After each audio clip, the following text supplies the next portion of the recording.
আমরা যারা মাছ চাষ করি পুকুরে, এছাড়া যারা আপনাদের বাড়ির পুকুরও রয়েছে, তারা দুটি কমন সমস্যায় ওনারা খুব পড়েন। জলের উপরে একটা হচ্ছে সবুজ স্তর পড়ে যাচ্ছে, আর হচ্ছে জলের উপরে লাল স্তর পড়ে যাচ্ছে। এই দুটো বিষয়ে খুব সমস্যা তৈরি করে। অ্যাকচুয়ালি অনেকেই আইডিয়া করেন যে এটা একটা শ্যাওলা হয়েছে, সবুজ স্তর শ্যাওলা জনিত কারণে আপনার হয়েছে। এটা ঠিকই, পুকুরের জলে যে কোনো অতিরিক্ত শ্যাওলা মাছের জন্য ক্ষতিকর। অতিরিক্ত শ্যাওলা মাছের স্বাভাবিকভাবে শ্বাস প্রশ্বাস নিতে বাধা সৃষ্টি করে, হজম প্রক্রিয়ায় সমস্যা সৃষ্টি করতে পারে। আবার শ্যাওলা পুকুরের অক্সিজেন ও প্রাকৃতিক খাবার তৈরিতে বাধা হয়ে দাঁড়ায়। কিন্তু আমি যেটা প্রথমে বলবো সেটা হচ্ছে জলের যে উপরে যেটা লাল স্তর তৈরি হয়ে যায়, এই লাল স্তর কিন্তু শুধুমাত্র যে শ্যাওলা নয়, আমাকে বুঝে নিতে হবে এটা কি কারণে হয়েছে। সাধারণত দুটি কারণে জলের উপরে লাল স্তর তৈরি হয়। একটা হচ্ছে জলে যদি আয়রনের পরিমাণ বেশি হয়ে যায়, অতিরিক্ত আয়রনের জনিত কারণে লাল স্তর হয়। আর একটা হচ্ছে লাল শ্যাওলা, যেটাকে ইউগ্লেনা, তার জন্য কিন্তু স্তর তৈরি হয়। তাই এই দুই কারণে যেহেতু হয়, তো আমাকে সেই অনুযায়ী আমি যদি তার ট্রিটমেন্ট নিই তবে আমি প্রতিকার করতে পারবো। প্রথমে বলবো যে এটার জন্য চিন্তিত হওয়ার কিছু নেই, আমরা যদি একটু সচেতন করি ট্রিটমেন্ট করতে পারবো। কিন্তু আমাকে চিনে নিতে হবে যে কোনটা জলে অতিরিক্ত আয়রনের জনিত কারণে হয়েছে। আয়রনের কারণে যেটা হয় সেটা আপনার লালচে হয়ে থাকে এটির রং, কিন্তু এই রং পরিবর্তন হয় না। পুকুরে আপনি সকালবেলায়, দুপুরবেলায়, সন্ধ্যাবেলায় যখনই যাবেন, জলটা লাল রং একই রকমের হয়ে থাকবে। এবং আপনি যদি এর মধ্যে পুকুরের মধ্যে হাত ডোবান, দেখবেন সেই লালটা হাতের মধ্যে লেগে আছে। তো এটা দেখে বুঝতে পারবেন যে এখানে আপনার এই আয়রনের জনিত কারণে লাল রংটা হয়েছে। আর যদি লাল শ্যাওলা ইউগ্লেনা জনিত হয়, তাপমাত্রার তারতম্যের কারণে, জলে অপুষ্টির কারণে পুকুরে এই লাল শ্যাওলাটা হয়ে থাকে। পুকুরে পর্যাপ্ত সালোক সংশ্লেষ না হলে আপনার মূলত এই লাল স্তরটা দেখা যায় আর কি। তো এটাকে আমরা কি করে চিনতে পারবো?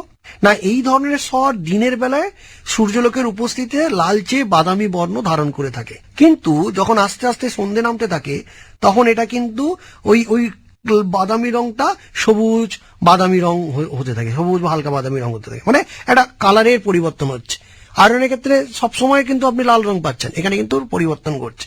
এবং এখানে কিন্তু আপনি যখন ওই জলের মধ্যে হাত ডোবাচ্ছেন, ওর লেগে থাকছে না, ও কিন্তু ওগুলো সরে যাচ্ছে, আবার হাত তুলে নেবেন, আবার এক জায়গায় চলে আসছে। এই যে পর্যবেক্ষণটা, এই পর্যবেক্ষণ থেকে চিনে নিতে হবে যে কোনটা আয়রনের জন্য হলো আর কোনটা আমার লাল শ্যাওলার জন্য হলো। এবারে আসি যে আমি এটাকে কি করে প্রতিকার করব। যে প্রতিকার করার প্রথমত হচ্ছে যেটা আয়রনের জন্য হয়েছে সেটা আমাকে বোঝাই যাচ্ছে যে এখানে আমার জলের যে সোর্স সেখানে আয়রনের আধিক্য রয়েছে।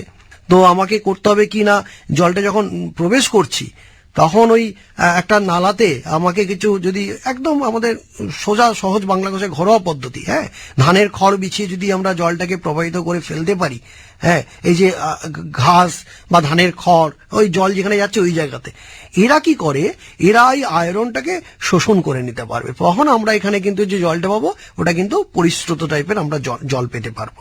তারপরে পুকুরের জল আমাকে সরবরাহ করতে হবে এবং সেখানে আমি প্রয়োজনে দিলাম ওই আমার জলের যাতে থিতিয়ে যায় তার জন্য আমি ফিটকিরি, 100 গ্রাম ফিটকিরি, 200 গ্রাম চুন, এগুলো প্রয়োগ করতে হবে। আর যেখানে আপনার শ্যাওলা, লাল শ্যাওলার জন্য যেখানে হয়েছে, সেক্ষেত্রে আমাকে মাথায় রাখতে হবে যে যদি অধিক পরিমাণ লাল শ্যাওলা আধিক্য ঘটে যায়, সেখানে আমাকে ওই খড়ের দড়ি পেঁচিয়ে তুলে ফেলুন, একেবারে ম্যানুয়ালি তুলে ফেলুন। কোনো রকমের বীজ জাতীয় কিছু প্রয়োগ করা বা কোনো রকমের মেডিসিন দেওয়া এই জায়গাতে যাওয়ার একেবারেই দরকার নেই।